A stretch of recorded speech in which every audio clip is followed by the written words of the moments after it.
आप लोग जोशियर क्लासेस में आपका बहुत बहुत स्वागत है। आप लोगों के लिए यहाँ पर हम महत्वपूर्ण वन आरक्षी का पुराने ईयर यानी हम बात करते हैं प्रीवियस ईयर का पेपर लेकर आए हैं जो 16 तारीख को हुआ था, 16 फरवरी 2020 को। ये बहुत महत्वपूर्ण है। हमने कल यहाँ पर 1 से लेकर 50 तक प्रश्नों को अच्छे से समझा था। मेरे पढ़ाने का तरीका आप लोगों को कल पता ही चल गया होगा। मैं हमेशा से आप लोगों को ऑप्शन वाइज बताता हूँ कैसे करके ऑप्शन को एलिमिनेट करके आपको सही उत्तर लाया जाएगा। दूसरा, आप लोगों से मैं कहता हूँ क्या क्या चीज़ें पढ़कर जानी है हमें इस प्रश्न पत्र से पता लग जाएगा। मैं हमेशा आपको टॉपिक निकाल कर देता हूं। कल मैंने हिंदी के कुछ टॉपिक निकाले थे, आशा करता हूं वो आपने पढ़े होंगे।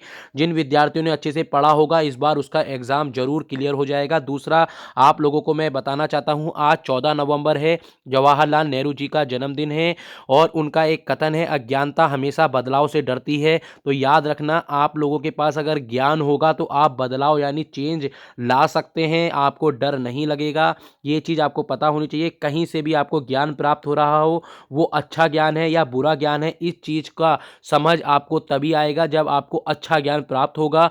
14 नवंबर 1889 में जवाहरलाल नेहरू जी का जन्म हुआ। भारत के ये प्रथम प्रधानमंत्री थे। 16 साल तक ये प्रधानमंत्री के पद पर रहने वाले सबसे लंबे कार्यकाल तक अभी तक प्रधानमंत्री रहे हैं। इनके बाद अभी इस साल अगर नरेंद्र मोदी जी आ जाएंगे तो वो हो जाएंगे। आपको ये पता होना चाहिए कि 16 साल तक बहुत लंबा कार्यकाल है। 1954 में ही इन्होंने अपने जन्म दिवस को बाल दिवस के रूप में प्रथम बार बनाया था। उद्देशिका प्रस्ताव 18 नवंबर 1946 के तहत लाया गया। ये संविधान का एक महत्वपूर्ण प्रश्न भी बन जाता है। उत्तराखंड में जवाहरलाल नेहरू कब कब आए थे? इन्होंने श्रीनगर सम्मेलन में जो कांग्रेस का हुआ था उसमें क्या क्या अपनी बातें रखी थी? जवाहरलाल नेहरू को प्रथम बार जेल उत्तराखंड की धरती में कहाँ पर रखा गया था? यहाँ पर कौन कौन इनके अलावा और महात्मा गांधी जी भी आए थे, जवाहरलाल अगर हम बात करें विवेकानंद जी भी आए थे। इन सब के बारे में आपको अच्छे से पता होना चाहिए। यदि आप इन चीज़ों को पढ़कर जाते हैं तो आपके एग्ज़ाम बहुत ज़्यादा जो निकट आ रहे हैं उसमें आप बहुत जल्दी सफल हो जाएंगे। ठीक है, चलो अब हम स्टार्ट करते हैं अपने इस पेपर को। अगर आपको मेरे द्वारा पढ़ाया हुआ अच्छा लगता है, आपको लग रहा है कि हमारे पढ़ाने का तरीका और लोगों से अलग है, तो आप इसको लाइक और सब्सक्राइब कर सकते हैं। देखो, हम लोगों ने कल आपका एक छोटा सा प्रश्न दिया था, रमेश अपने घर से दक्षिण की ओर 15 मीटर चलता है, फिर वो बाएं ओर मुड़कर 20 मीटर चलता है, एक बार फिर बाएं मुड़कर 15 मीटर चलता है, वो अपने घर से कितनी दूरी पर यार किस दिशा में है? तो आपको ये अच्छे से आना चाहिए। रीजनिंग के जितने भी प्रश्न होते हैं आपको बिल्कुल भी गलत करके नहीं आने, क्योंकि वो प्लस मार्किंग होते हैं। तो इसमें क्या कहा गया है, दक्षिण में 15 मीटर गया, उसके बाद वो अपने बाएं मुड़ गया, 20 मीटर चला, उसके बाद फिर बाएं मुड़ गया, फिर 15 मीटर चला, वो अपने प्रारंभिक स्थान से अब कहाँ है? वो पूरब की ओर 20 मीटर है। तो आपको बी आंसर यहाँ पर मिल जाएगा। चलो अब आगे चलते हैं। ऐसे ही प्रश्न आपको करने हैं जल्दी जल्दी। देखो, मैं आपको पहले ही बता रहा हूं, रीजनिंग के आप लोग टॉपिक उठा लीजिए। लगभग पहले 20 प्रश्न पत्र को देखिए जो प्रीवियस ईयर में आए हैं ना, उन 20 प्रश्नों को आप अच्छी तरह देख लीजिए और वहां से जितने भी रीजनिंग के प्रश्न पत्र बन रहे हैं उनके लगभग एक एक टॉपिक को उठा लीजिए और उनको ढंग से करते रहिए। ठीक है, उसके बाद आपका 51वां प्रश्न है, निम्न में से चंद शासकों में मुगल बादशाह अकबर से मिलने कौन आए थे? रुद्रचंद आए थे। ज्ञानचंद किससे मिलने आए थे? आप मुझे कमेंट सेक्शन पे बता सकते हैं। 1932 में कलकत्ता विश्वविद्यालय दीक्षांत समारोह में बंगाल के गवर्नर किस क्रांतिकारी महिला ने गोली चलाई थी? बीना दास जी ने चलाई थी। देखो, ऐसे प्रश्न क्या होते हैं, स्किप करने वाले होते हैं। देखो, मैं पहले ही बता रहा हूं, 20 प्रश्न आप लोग या फिर आप कह सकते हैं 15 प्रश्न, जो 15 प्रश्न है वो स्किप भी कर सकते हैं। अगर आपके 85 मार्क्स या 80 मार्क्स आ रहे हैं ना, तो इससे ज़्यादा आपको करने की ज़रूरत नहीं है, क्योंकि उसमें कुछ प्रश्न ऐसे आ जाते हैं जो बहुत कम विद्यार्थी करके आएंगे। तो आपको इनसे डरने की जरूरत नहीं है, ऐसे प्रश्नों को स्किप किया जा सकता है। यदि आपको ये 100% आता है तभी इस पर तुक्का लगाइए, या फिर मैं तो कहूँगा इसको छोड़कर आ जाइए, क्योंकि ऐसे प्रश्न आप लोगों को हमेशा माइनस मार्किंग की ओर ले जाएंगे। आगे चलते हैं। निम्न में से कौन अल्मोड़ा अखबार के संपादक नहीं है? आपको पता होना चाहिए, श्रीदेव सुमन नहीं है। इनके द्वारा स्वाधीन प्रजा का एक पत्रिका का द्वारा हुई थी 1930 में, यह आप अच्छी तरह जानते हैं, श्रीदेव सुमन द्वारा। दूसरा, आप लोगों से मैं आप लोगों को बता देना चाहता हूँ, ये जो बुद्धि बल्लभ पंत हैं, मुंशी इम्तियाज अली हैं, जीवानंद है, ये सभी संपादक रहे हैं। आपसे बस एक छोटा सा प्रश्न पूछूंगा, अल्मोड़ा अखबार का अगर अल्मोड़ा अखबार कब बंद किया गया? 1918 में किया गया। 1913 से लेकर 1918 तक इसके कौन संपादक रहे? आप इसका मुझे उत्तर दीजिए। ठीक है, आगे चलते हैं। निम्न में से वायु की गति किस यंत्र से नापी जाती है? ये साइंस के प्रश्न हैं। साइंस के कुछ महत्वपूर्ण मैं टॉपिक आपको बता दे रहा हूं, वो आपको कर जाने हैं। पहला मात्रक करके चले जाइए, दूसरा आपको विटामिन करके जाना है। उसके बाद मैं आपसे वादा करता हूं, इसमें अगर बॉडी, जितने भी बॉडी में रिलेटेड आपकी बीमारियां हैं उनसे रिलेटेड करके चले जाइए। उसके बाद यहाँ पर जो यंत्र वाला पूछ लिया है आपसे, केमिस्ट्री के अंतर्गत आप लोग आवर्त सारणी से जितने भी इंपॉर्टेंट प्रश्न बन सकते हैं वहां से करके चले जाइए। इस बार आपको साइंस के भी प्रश्न देखने को मिलेंगे। मैं पहले ही बोल रहा हूं, पीसीएस आप लोगों का हर एक चीज चेक करता है, तो आपको पता होना चाहिए। लोक सेवा आयोग बना रहा है, वो किस किस लेवल का बनाएगा आपका अभी 18 दिसंबर को पता लग जाएगा। मैं पहले भी बोल रहा हूं, साइंस के क्वेश्चन आप लोग करके जाइए। ठीक है, राष्ट्रीय पंचायती राज दिवस कौन सा है? 14 अप्रैल को मनाया जाता है। सब लोग जानते हैं, पहली बार नागौर में बना। 73 संशोधन द्वारा इसको लाया गया था। 73 संशोधन द्वारा इसको लाया गया, 1992 में लाया गया था, ये आपको पता होना चाहिए। नागौर राजस्थान में पहली बार हुआ है। ऐसे ही प्रश्न आपको आना चाहिए। उसके बाद संविधान का दूसरा प्रश्न फिर मिल गया। राज्य के नीति निर्देशक तत्वों का उद्देश्य क्या है? तो आपको पता होना चाहिए, लोक कल्याणकारी राज्य की स्थापना करना इसका उद्देश्य है।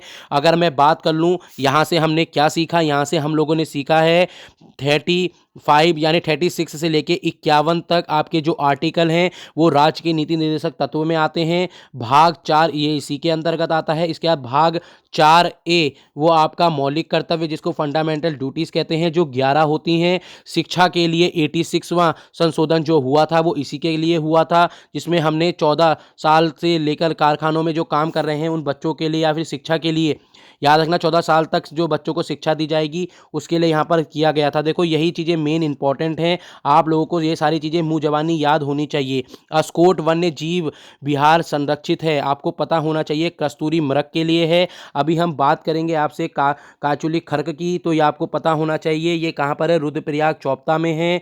वो वहाँ पर क्या है, वहाँ पर इसका संरक्षण केंद्र है, किसका? कस्तूरी मृग का। फिर आगे चलते हैं, भारत में गरीबी का सर्वप्रथम अनुमान किया गया बगीचा सिंह मिन्हास के द्वारा। देखो ये दूसरा प्रश्न है जिसको स्किप करके चला जा सकता है, यदि आपको आता है तो आप कर लीजिए, वरना ये वाला प्रश्न स्किप करके चल सकते हैं। ऐसे प्रश्न मैं पहले ही बता रहा हूँ लगभग 100 या 200 बच्चे होते हैं जो करके आते हैं और बाकी बच्चे इसको गलत टिक करके अपना माइनस मार्किंग करते हैं। यदि आपको 100% अगर किसी प्रश्न में लगता है ये प्रश्न सही है तो आप उसको करके आइए। ठीक है, आगे चलते हैं। वर्तमान में चमोली जिले के किस गांव में 1956 में महापाषाणीय समाधान खोजे गए? मलारी के अंतर्गत खोजे गए थे। याद रखना किसने खोजा था? शिव प्रसाद डबराल ने खोजा था। 2002 में इसमें दोबारा खोज की गई, वो किसके द्वारा की गई आप मुझे कमेंट सेशन पे इसको बता सकते हैं। ठीक है, भारत के 26वें एयरफोर्स, अभी आपको क्या करना है, सीधे करंट अफेयर के बारे में अच्छे से करके जाना है। करंट अफेयर में आर्मी के चीफ कौन है, उसके बाद अगर हम आपसे बात करेंगे नेवी में कौन है, एयरफोर्स में कौन है, और सीडीएस पहले अभी इस टाइम दूसरे सीडीएस कौन बने हैं, इनके बारे में आपको पता होना चाहिए। फिर आगे चलते हैं, लोकपाल, भारत के पहले लोकपाल कौन है, उनका मुझे नाम बताइए। ठीक है, यमुना नदी कौन से बांध है? देखो ये वाला जो प्रश्न है, ये वाला प्रश्न थोड़ा सा हम लोगों का क्या है, मैं इसमें डाउट है, तो इसको आप देख लेना, यहाँ पर नहीं होना चाहिए, बाकी इसको हम आगे छोड़ते हैं। एक लड़की की ओर इशारा करते हुए शिक्षक ने कहा वह है अपनी पत्नी के ससुर की पत्नी के इकलौते पुत्र की पुत्री है। देखो यहाँ पर कभी भी आप इसको कर रहे हैं तो सबसे पहले जिसके बारे में बता रहे हैं उसके चित्र दिया होगा, तो आपको चित्र बनाना है। एक आदमी दिया होगा जो उसके बारे में बता रहा है, तो ये शिक्षक क्या कह रहा है, शिक्षक कह रहा है ये जो पुत्री है उसकी पत्नी यानी इसकी पत्नी, शिक्षक की पत्नी के ससुर यानी इस शिक्षक के पिता की पत्नी, याद रखना शिक्षक के जो ससुर है उसकी पत्नी कौन हो जाएगी, इस शिक्षक की माँ हो जाएगी।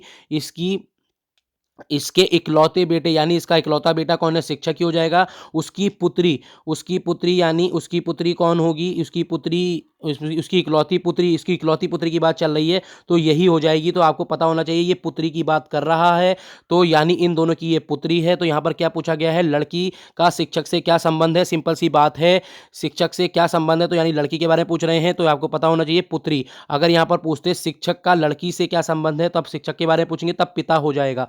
ठीक ठीक है, आगे चलते हैं। पृथक आपदा प्रबंधन मंत्रालय गठित करने वाला देश पहला राज्य कौन सा है? उत्तराखंड है। इसके बारे में आप अच्छी तरह जानते होंगे। आप अब मुझे बताइए ये किस सन में उत्तराखंड मंत्रालय यानी आपदा प्रबंधन मंत्रालय लाया गया था? ये इंपॉर्टेंट प्रश्न है, इसको देख लेना। अब यहाँ पर ये आ जाता है आपका रीजनिंग का प्रश्न, बहुत महत्वपूर्ण प्रश्न है, इसको देख लीजिए एक बार, क्योंकि यहाँ पर ऐसे ही प्रश्न देखने को मिलेंगे, ऐसे ही प्रश्न आ रहे हैं, ये सीरीज के प्रश्न हैं। यहाँ पर हमें एक्स के बारे में हमसे पूछा जाता है, तो यहाँ पर मैं पहले ही बता रहा हूँ, जो भी चीज़ बीच में होती है ये कैसे बनी इसको देखते हैं। तो यहाँ हम 3 से काटेंगे, 8 बार होगा, इसको इन दोनों को करेंगे तो कितना होगा? आप लोग इसको जोड़ेंगे, इसको आप लोग जोड़ लीजिए तो 10 आएगा। 8 10 जा 80 होती है, सही सीधा वो सही हो गया। अगर मैं इससे इसको काटूंगा तो 4 12 जा हो गया, 4 12 जा 36 हो गया, फिर उसके बाद इन दोनों को करेंगे तो 8 हो गया। तो आपको पता होना चाहिए, एक सेकेंड ये आपका आएगा 9 बार, ये 9 हो गया, 4 9 जा 36, ठीक है। अब फिर हम इन दोनों को करेंगे तो 8 होगा, 9 8 जा कितना होता है हमारा? 72 होता है, ठीक है। ऐसे ही करके आपका यहाँ से मैं काटूंगा 6 बार कटेगा, इन दोनों को काटूंगा, आपका कितना आएगा? इन दोनों को जोड़ूंगा तो क्या आएगा? 16 आएगा। 16 6 जा क्या होता है? 96 होता है। तो आप लोगों को यहाँ से क्या सीखने को मिला? जो भी आपके भीतर दिया हुआ है ना, वो बाहर के इन चारों से कैसे बना है, प्लस करो माइनस करो गुणा करो, वो आपके ऊपर निर्भर है, कितनी जल्दी कर सकते हैं वो आपके प्रैक्टिस पर निर्भर करेगा, ठीक है। आगे चलते हैं। माप तौल हेतु धूली प्रथा चलाने का श्रेय अजय पाल को जाता है, बहुत इंपॉर्टेंट प्रश्न है, इसको देख लेना, ठीक है। आगे चलते हैं।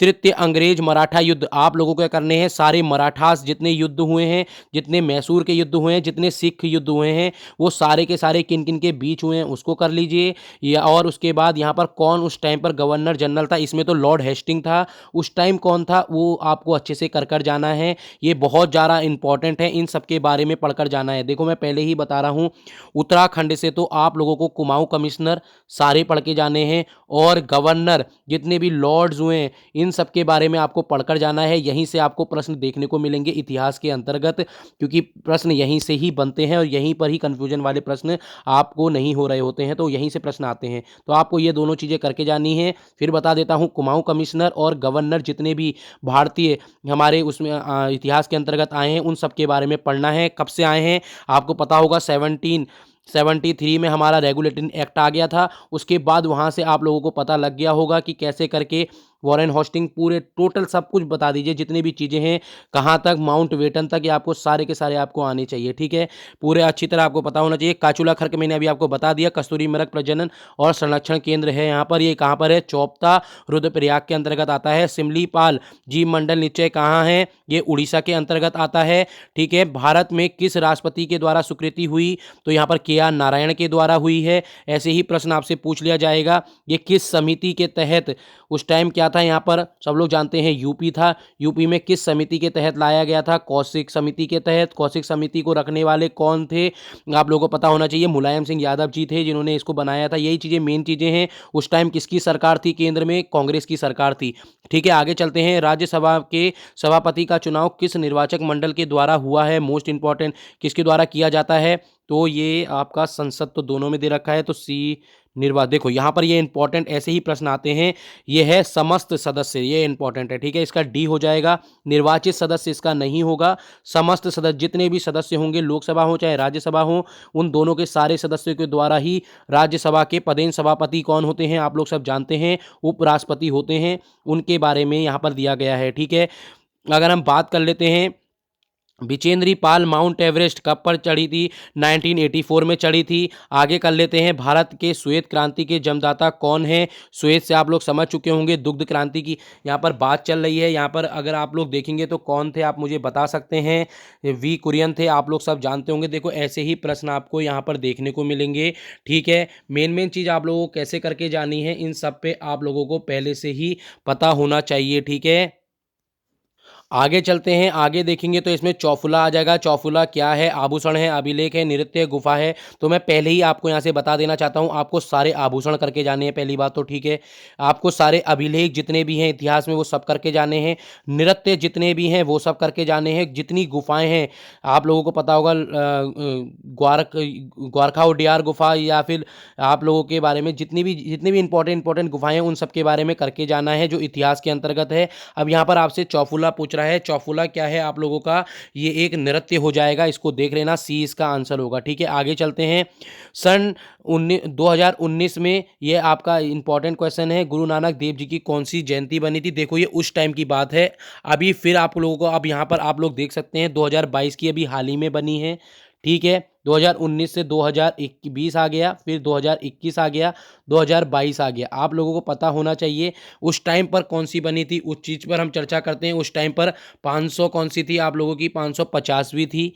ठीक है, तो आप लोग जानते हैं यहाँ पर 91 बनेगी या 92 या 93, तो यानी आप लोग देख सकते हैं 53वीं, तो यानी 553वीं 2022 में मनाई गई है। ये बहुत ज़्यादा इंपॉर्टेंट है, इसको देख लेना, इसका आंसर बी होगा। ठीक है, इस चीज़ को आप अच्छे से चल सकते हैं।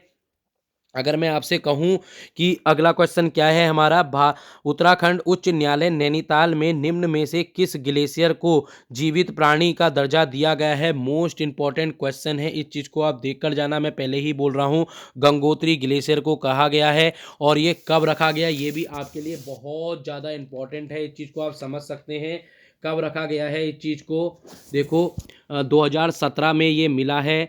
तो ये क्यों मिला है, इसका भी बहुत बड़ा रीज़न था, इस चीज़ को हम बता देंगे बाद में, पर ये 2017 में इसको रखा गया है। इस चीज़ को आप समझ लेना, अप्रैल 2017 में इसको जीवित प्राणी का दर्जा दिया गया है। गंगा को कब दिया गया, ये आप मुझे कमेंट सेशन पे बताएंगे। हमारा प्रश्न क्या है, सुबह की सैर स्वास्थ्य के लिए अच्छी होती है। यहाँ पर ये रीजनिंग का प्रश्न है। देखो ऐसे प्रश्न आपको मिल जाएंगे, ये कथन और निष्कर्ष वाले हैं। आपको कथन दिया होगा, यानी एक कथन दे रखा होगा, वो अगर पॉजिटिव है तो सारे प्रश्न आपको पॉजिटिव में देने होंगे, अगर नेगेटिव नहीं है, नेगेटिव है तो नेगेटिव में वो प्रश्न पॉजिटिव में देख लेना। मेन चीज़ क्या होता है, यहाँ पर क्या दिया गया है, यहाँ पर दिया गया है सुबह की सैर स्वास्थ्य के लिए अच्छी होती है, तो सभी स्वस्थ लोग सुबह की सैर को जाते हैं, ये आप देखेंगे बिल्कुल सही है। ठीक है, आगे चलेंगे। शाम की सैर नुकसानदायक, देखो यहाँ पर नेगेटिव आ गया ये लाइन, ये तो कभी नहीं हो सकती, तो आपका यहाँ पर पहला दूसरा क्वेश्चन निहित नहीं है, तो आपका ये भी नहीं होगा उपयुक्त। तो आपको क्या करना है, देखो एलिमिनेशन से तो मैंने तो ये पहले पूरे हटा दिए, अब हमारे पास पहला ही रह गया है, केवल निष्कर्ष एक इसका निहित होगा। देखो एलिमिनेशन यहाँ पर करना बहुत ज़्यादा जरूरी था, क्योंकि कभी कभी ऐसे निष्कर्ष और कथन वाले में प्रश्न फंसने के चांसेस होते हैं, तो आप सीधे आप अपने ऑप्शन पर देख लीजिए। देखो दूसरा तो कभी नहीं हो सकता, तो यहाँ से दूसरा और बी और सी तो वैसे ही हटा दिया। उपयुक्त में से कोई नहीं है, इसलिए नहीं हो सकता क्योंकि पहला हमारा सही था, तो आप लोगों को यहाँ समझ में आ गया होगा। ठीक है, आगे चलते हैं। काशीपुर उधम सिंह नगर में भारतीय प्रबंधन संस्थान की स्थापना सब लोग जानते होंगे, कब हुई थी, 2007 और 2012 में की गई। आप लोगों को ये पता होना चाहिए ये कौन सी 11वीं थी, कौन सी थी ये 11वीं पंचवर्षीय योजना कौन सी है, 2007 से लेके 2012 के अंतर्गत आती है। और ये कब हुआ, ये बहुत ज़्यादा इम्पोर्टेंट है। कौन सा ये बना है, मुझे आप ये बताएंगे कौन से नंबर का ये आईआईएम बना है काशीपुर के अंतर्गत। जितने भी अच्छे विद्यार्थी होंगे इन सब के बारे में अच्छे से पढ़कर गए होंगे। आप मुझे ये बताइए कौन से नंबर का ये बना है, 8वां बना है, 10वां बना है, 12वां बना है, आप ये मुझे क्वेश्चन बता सकते हैं। ठीक है, आगे चलते हैं। भरतपुर के जाट राज्य की स्थापना, मोस्ट इंपॉर्टेंट है, चूड़ामन, याद रखना, चूड़ामन और बदन सिंह इसके इंपॉर्टेंट हो जाएंगे। देखो ये प्रश्न कैसा कहाँ से आ गया, यही प्रश्न है, तो आप लोगों को क्या करके जाने हैं, जितने भी हमारे जाट, देखो जाट में और भी आएंगे अभी आगे। ठीक है, तो जाट राज्य आप पूरा करके चले जाइए। दूसरा आप विजयनगर राज्य पूरा करके चले जाइए। सतवाहन राज्य आप पूरा करके चले जाइए, यहाँ से प्रश्न आपको इस बार देखने को मिलेंगे। चोल वंश के बारे में पढ़ जाइए। उसके बाद आपके कौन कौन से आते हैं, अगर मैं बात करूँ, चोल वंश हो गया, चंदेल वंश हो गया, इन सब के बारे में इंपॉर्टेंट चीज़ें आप बस पढ़ के चलिए। यहाँ के इंपॉर्टेंट शासक के बारे में पढ़ के चले जाइए, इससे ज़्यादा नहीं पढ़ना है। बंदरपूछ स्थित है, बहुत ज़्यादा मोस्ट इंपॉर्टेंट है। बंदरपूछ उत्तरकाशी के अंतर्गत आता है। ये अगर हम बात करेंगे बंदरपुर चोटी की ऊंचाई की, तो 63 कितनी है, 63 इसकी ऊंचाई है। चलो अब आगे चलते हैं। भारत में राष्ट्रीय वन नीति लागू की गई थी, बहुत इंपॉर्टेंट क्वेश्चन है, 1952 के तहत ये की गई थी, आप समझ लीजिएगा, इसका आंसर ए होगा। अगर मैं आपसे बात करूंगा वन नीति 1952 को वर्ष 1988 में पहली बार संशोधित किया गया था, याद रखना, बहुत मोस्ट इंपॉर्टेंट क्वेश्चन है, 1988 में इसके बाद इसको संशोधित भी किया गया है, यही चीज़ें आपको पता होनी चाहिए। उत्तराखंड का जड़ी बूटी विकास शोध, ये बहुत इंपॉर्टेंट, ये भी बहुत इंपॉर्टेंट क्वेश्चन है कि जड़ी बूटी का यहाँ पर औषधीय पादप अगर हम आप बात करेंगे तो कौन हो जाएगा इसका, आप लोग मेरे को बताएंगे। ये बहुत ज़्यादा इंपॉर्टेंट क्वेश्चन है। कहाँ पर है? गोपेश्वर में है। ये कब हुआ था? 1989 में इसकी स्थापना हुई थी। बंदी प्रत्यक्षीकरण लेख जारी करता है, मोस्ट इंपॉर्टेंट क्वेश्चन है ये आज आपका, ठीक है। न्यायालय के तहत किया जाता है, आपको पता होना चाहिए, इसका आंसर ए होगा। ये आप लोगों को पता होगा 5 प्रकार की आप लोगों को रिट्स दी होती हैं, इन सब के बारे में आपको अच्छे से पता होना चाहिए। 35 आर्टिकल के बीच में आप अगर देखेंगे तो वहाँ आपको देखने को मिलेंगी ये सारी चीज़ें। देवघाट में उद्योग मंदिर आश्रम की स्थापना की गई थी, मोस्ट इंपॉर्टेंट क्वेश्चन है। किसने की गई थी? ज्योतिराम कांडपाल द्वारा की गई थी। ऐसे प्रश्न देखने को मिलते हैं। देखो नॉर्मल क्वेश्चन नहीं आने वाले हैं अब, ये नहीं आएंगे कि बद्रीनाथ मंदिर के यहाँ बंद करने का, कपाट बंद करने का, ये क्वेश्चन नहीं आएंगे। इंपॉर्टेंट क्वेश्चन होंगे, जो क्वेश्चन आज तक नहीं आए हैं आश्रम में, आप लोगों को वो करके बहुत ज़्यादा जाने हैं। देखो जो नॉर्मल प्रश्न हैं उनको तो आपको पढ़ना ही पड़ेगा, पर आप लोगों के एग्जाम में जो अभी तक नहीं आए हैं आप उनको करके चले जाइए। आश्रम हो गए, कुंड हो गए, बुग्याल हो गए, इन सब के बारे में आपको पढ़ना चाहिए, ठीक है। तथ्यों को उनकी सामान्यता और सदस्यता के आधार पर क्रमबद्ध करने की प्रक्रिया कहलाती है। मोस्ट इंपॉर्टेंट क्वेश्चन है, इसको क्या कहते हैं? वर्गीकरण कहा जाता है, ठीक है। आगे चलते हैं। उत्तराखंड का राज्य वृक्ष कौन सा है? आप सब इसको बता देंगे, इसको मैं नहीं बता रहा हूँ। आगे चलेंगे। वह नगर जहां अक्टूबर 2019 में चीनी राष्ट्रपति शी जिनपिंग और भारतीय देखो ये 2019 का है, तो इस चीज़ को हमें जानने की कोई ज़रूरत नहीं है, इस चीज़ में हम लोग आगे नहीं पढ़ेंगे, तब भी मैं इसमें थोड़ा सा बता देता हूँ कहाँ पर है। तमिलनाडु के मल्लापुरम में हुआ था। इस चीज़ों को नहीं देखेंगे, ये 2019 की बात हो गई है। तो आपके लिए 3 अभी तक करंट अफेयर के प्रश्न आए हैं सिर्फ, ज़्यादा करंट अफेयर पढ़ने की भी जरूरत नहीं है, ठीक है। ऐसे ही ऐसे प्रश्न आते हैं, आप देख लीजिए। कत्यूरी शासकों की राजभाषा कौन सी है? कत्यूरी राजभाषा कौन सी है? अगर मैं आपसे बात करूंगा तो यहाँ पर सबको पता है संस्कृत होती है। अगर हम बात कर लेंगे कत्यूरी की, तो सॉरी कत्यूरी की तो आप लोगों को पता है कुमाऊनी होगी, कुमाऊनी इसकी राजभाषा होगी, ये बहुत ज़्यादा महत्वपूर्ण है, ठीक है। संस्कृत किसकी थी आप ये मुझे बता सकते हैं, ठीक है। आगे चलेंगे। 3 के विपरीत, देखो ये बहुत ज़्यादा इंपॉर्टेंट, फिर रीजनिंग का प्रश्न आ गया, इसको हम देख लेंगे। इसको प्रश्न कभी कभी 2 दे दिए जाते हैं, अगर 2 पासे दिए जाएंगे तो आपको कौन से याले जो सुई की घड़ी के इधर वाले साइड से चलना पड़ेगा, तब आप देखेंगे कि कौन सी स्थिति में है। परंतु यहाँ पर 3 दे रखे हैं तो ये सिंपल क्वेश्चन बन जाता है। तो इसमें कैसे करके बनेगा इसको मैं समझा देता हूँ। इसमें देखिए 3 के साथ 1 है, 2 है, ये तो कभी नहीं आ सकते। ये 3 के साथ 1 और 5 है, ये 2 भी कभी नहीं आ सकते। 2 और 4 है, तो यानी 2 भी है, 4 जो भी है, 5 भी है, 1 भी है और 4 भी है, और 3 तो स्वयं है, तो 5 तो यही हो गए। कौन सा बच गया हमारा? 6 बच गया। तो आपका आंसर कौन सा हो जाएगा इसमें? 6 आपका उत्तर होगा, ठीक है। आगे चलते हैं। वन अनुसंधान संस्थान FRI भवन का डिजाइन किसने किया था? मोस्ट इंपॉर्टेंट क्वेश्चन है, इसको देख लीजिएगा, मोस्ट इंपॉर्टेंट क्वेश्चन है, ठीक है। इसको आप खुद स्वयं करके आएंगे, इसको मैं नहीं बता रहा हूँ, ये बहुत ज़्यादा इंपॉर्टेंट क्वेश्चन है, ये आपको पता होना चाहिए। 1906 में इसकी स्थापना हुई थी, ये तो मैं बता देता हूँ। इंपीरियल फॉरेस्ट इंस्टीट्यूट के रूप में इसकी यहाँ पर जो है आपको आप देख सकते हैं। भारतीय वन अनुसंधान संस्थान की स्थापना 1906 में इंपीरियल फॉरेस्ट इंस्टीट्यूट के रूप में की गई थी। याद रखना, ये बहुत महत्वपूर्ण है, इसको आपको करके स्वयं करके जाना है। इसका आंसर क्या है आप मुझे कमेंट सेशन पर बताएंगे, ठीक है। आगे चलते हैं। भारत में सौरवादी सिलसिला का संस्थापक कौन था? मोस्ट इंपॉर्टेंट, देखो इतिहास से कैसे प्रश्न बन रहे हैं। आप लोग पढ़कर क्या जा रहे होंगे? आप लोग पढ़ के जा रहे होंगे अकबर, आप लोग पढ़ के जा रहे होंगे मुगल साम्राज्य। ये करने की कोई ज़रूरत नहीं है, आप लोगों को ऐसे क्वेश्चन पढ़ के जाने की अब ज़रूरत है। सौरावादी सिलसिला का संस्थापक कौन था? मोस्ट इंपॉर्टेंट क्वेश्चन है, ये 1262 में हुआ था, आपको पता होना चाहिए। जब आप लोग मैं आपको इतिहास बताऊंगा तब आपको ऐसे ही प्रश्न आपको वहाँ दिखा रहा हूँगा, यही चीज़ इंपॉर्टेंट है। ऐसे ही प्रश्न आप लोगों के उसमें आते हैं। शेख बहाउद्दीन जकारिया के द्वारा ये की गई थी, इस चीज़ का याद रखना, ठीक है। ऐसा प्रश्न आपको दोबारा भी देखने को मिल सकता है। इसके अलावा भी और भी हैं, वो भी मैं एक दिन आपके लिए सारे संस्थापक लेके आ जाऊंगा, तब आपको बता रहा हूँ, ठीक है। कॉर्बेट नेशनल पार्क में बाघों की सुरक्षा के लिए स्पेशल टाइगर 2013 में किया गया, इस चीज़ को आगे चलते हैं। तो आप लोगों को क्या करना है, कुछ नहीं करना है, कॉर्बेट नेशनल पार्क के बारे में सब कुछ पढ़ के जाना है, तब वहाँ आपको इसके बारे में पता लग जाएगा। टिहरी बांध के बारे में अच्छे से पढ़ के जाना है, वहाँ से भी प्रश्न आपको देखने को मिलते हैं। ये क्या है, घिसे पिटे क्वेश्चन होते हैं जो हर बार आते हैं। अगर ऐसे भी प्रश्न आप गलत करके आएंगे तो आपका आने वाला प्रश्न पत्र में होना नामुमकिन के करीब हो जाएगा, क्योंकि आप लोग अच्छे क्वेश्चन को भी गलत करके आ रहे हैं। ठीक है, मौसम की दिशाएं वायुमंडल के किस परत में बदलती हैं? मोस्ट इंपॉर्टेंट क्वेश्चन है। आप इसका उत्तर अगर मैं आपसे कहूँगा कौन से उसमें बदलती हैं, तो इसका आंसर हो जाएगा आप लोगों का क्षोभ मंडल के अंतर्गत बदलती हैं। सारे एयरप्लेन अगर बात करेंगे वो यहीं पर चलते हैं, आप लोगों को पता होना चाहिए। संताप मंडल में आपका ऊपरी परत में कौन होता है, ओजोन होता है। आयन मंडल में हम बात करेंगे तो यहाँ पर रेडियो तरंगे हो जाती हैं। बाह्य मंडल में तो कुछ है ही नहीं, इसकी तो हम बात ही नहीं करेंगे। ठीक है, आगे चलते हैं।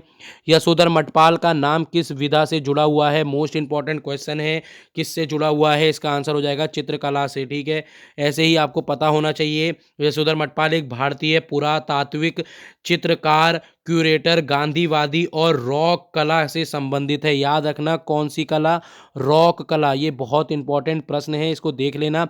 विश्व व्यापार संगठन में निम्नलिखित में से किस संगठन के उत्तराधिकारी हैं? लिखा है विश्व व्यापार संगठन निम्नलिखित में से किस संगठन का उत्तराधिकारी है? मोस्ट इंपॉर्टेंट, जब मैंने आपसे फिर बोला है संयुक्त राष्ट्र, यहाँ पर इंपॉर्टेंट देख सकते हैं। अगर मैं आपसे बात करूंगा कि इसके अंतर्गत ये किसका है, तो आप लोगों को यहाँ पर दिख रहा होगा general agreement on trade and tariff का यहाँ पर ए आंसर हो जाएगा। पर आपको मैं बताना चाहता हूँ जितने भी ये इंपॉर्टेंट चीज़ें, इसको आप करके चले जाइए। वर्ल्ड ज्योग्राफी में से, वर्ल्ड हिस्ट्री में से ऐसे ही प्रश्न आपको देखने को मिलेंगे। संयुक्त राष्ट्र संघ आपके सिलेबस में है, आपको अच्छे से पढ़ के जाना है। या फिर मैं आपको एक अलग से वर्ल्ड के बारे में बताने वाला हूं। वर्ल्ड में लगभग आपका 4 घंटे का एक दिन अलग से लेक्चर लाऊंगा, उसमें सारे इंपॉर्टेंट पुराने ईयर के प्रश्न होंगे, आपको वो बस करके चले जाइए। या फिर उसमें भी मैं इंपॉर्टेंट चीज़ बता रहा हूँ। आपको यदि मेरी वीडियो ये पसंद आ रही है तो प्लीज़ इसको लाइक करें और सब्सक्राइब करें। ठीक है, आगे चलते हैं। The Himalaya district of north western provenance of India पुस्तक के लेखक कौन है? आप लोग ये मुझे बता सकते हैं, ये कौन हो जाएंगे? एडविन टी एटकिंसन हो जाएंगे। ठीक है, आगे चलते हैं। कभी कभी ये पूछ लिया जाता है एटकिंसन का पूरा नाम क्या है, तो आज आप देख लिया होगा एडविन टी एटकिंसन है। ठीक है, आगे चलते हैं। भारत में हाल ही में वर्षों में किस आयातित मद पर सर्वाधिक विदेशी विनिमय व्यय किया गया है? तो इसके बारे में हम देख लेंगे कौन होगा इसका उत्तर का आंसर। अगर आप इसकी बात करेंगे, ऐसे ही प्रश्न आपको देखने को मिलेंगे, क्योंकि हर बार ऐसे ही आपके उसमें आते रहते हैं। ठीक है, आगे चलते हैं। आगे अगर हम देख लेंगे तो 2008 में आपातकालीन चिकित्सा सेवा की यहाँ पर प्रारंभ किया गया। बाबा, अगर सॉरी मेरा ये वाला क्वेश्चन शायद छूट गया है, पेट्रोलियम तेल और लुब्रिकेंट इसका आंसर हो जाएगा। ठीक है, 96 का। आगे चलते हैं। भाभा परमाणु अनुसंधान केंद्र के वैज्ञानिकों द्वारा विकसित भाभा कवच क्या है? ये बहुत ज़्यादा इंपॉर्टेंट है, इसको मैं आपको बता देता हूँ। भाभा सैन्य बलों हेतु भारतीय सैन्य बलों हेतु बनाया गया अगली पीढ़ी के हल्के वजन की बुलेट प्रूफ जैकेट है। ठीक है, आगे पढ़ते हैं। भैकाल ताल ब्रह्मताल दर्शनीय स्थल स्थित है, कहाँ पर है? ये मोस्ट इंपॉर्टेंट क्वेश्चन है, ये चमोली के अंतर्गत है। आज का लास्ट प्रश्न आपके लिए दोबारा से मैं होमवर्क दे रहा हूँ, ये रीजनिंग का प्रश्न है। आप अगर ये ऐसा प्रश्न करके आ गएंगे, आप इसका मुझे उत्तर देंगे, तो मुझे लगेगा आपने अंत तक मेरे साथ बने रहे हैं, आपने पूरा वीडियो देखा है। यदि आपको मेरा वीडियो पसंद आ रहा है तो प्लीज़ इसको लाइक करें, सब्सक्राइब करें। मिलते हैं हम अगले संडे सैटरडे में फिर प्रीवियस ईयर के किसी अच्छे से टॉपिक के साथ। Thank you, tata, good bye.